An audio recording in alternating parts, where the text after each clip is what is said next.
एक महत्त्वाची आंतरराष्ट्रीय घडामोड पाहूया। इराणच्या मिसाईल हल्ल्याने संतापलेल्या इस्रायलने आता थेट इराणमध्ये विध्वंस निर्माण करण्यासाठी योजना आखलेली आहे। त्यामुळे इस्रायलच्या निशाण्यावर इराणच्या अणुभट्ट्या असल्याची चर्चा रंगली आहे। मात्र अणुभट्ट्यांना लक्ष्य करणं खरंच शक्य आहे का?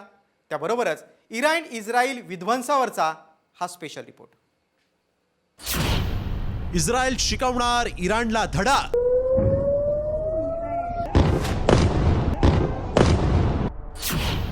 IDF ट्रुथफुल प्रॉमिस 2 करणार लॉन्च।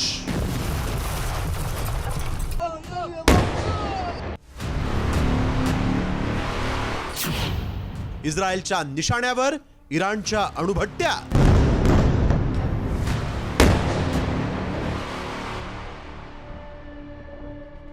लेबनॉनच्या हसन नसरल्लाच्या हत्येनंतर इराण खवळलाय।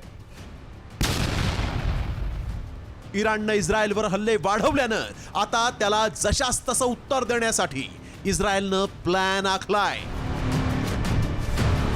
इस्रायलचे पंतप्रधान बेंजामिन नेतन्याहूंनी इराणला थेट विध्वंसक हल्ल्याचाच इशारा दिला। इराणच्या अणुभट्ट्या उडवण्याचा प्लॅन इस्रायलनं ठरवल्याची चर्चा जोरदार सुरू झाली आहे।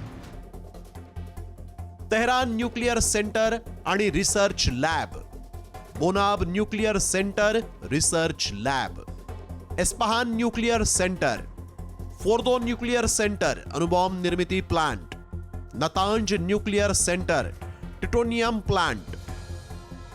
इराणच्या हल्ल्यांना चोख उत्तर देण्यासाठी इस्रायलनं IDF ट्रुथफुल प्रॉमिस 2 लॉन्च करण्याची रणनीती आखली। यात इराणच्या अणुभट्ट्या टार्गेटवर आहेत। मात्र इस्रायलनं जरी हा प्लॅन तयार केला असला तरी इराणच्या अणुभट्ट्या उद्ध्वस्त करणं इस्रायलसाठी सोपं नाही। याची काय कारण आहेत पाहूया।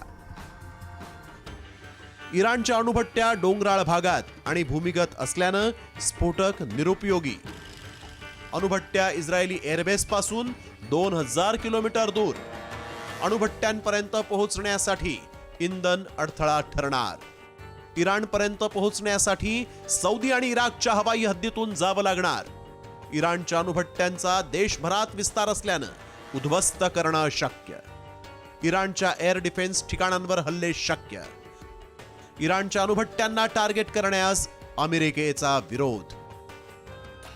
इराणच्या अणु कार्यक्रमानं जगाचं टेन्शन वाढवलंय।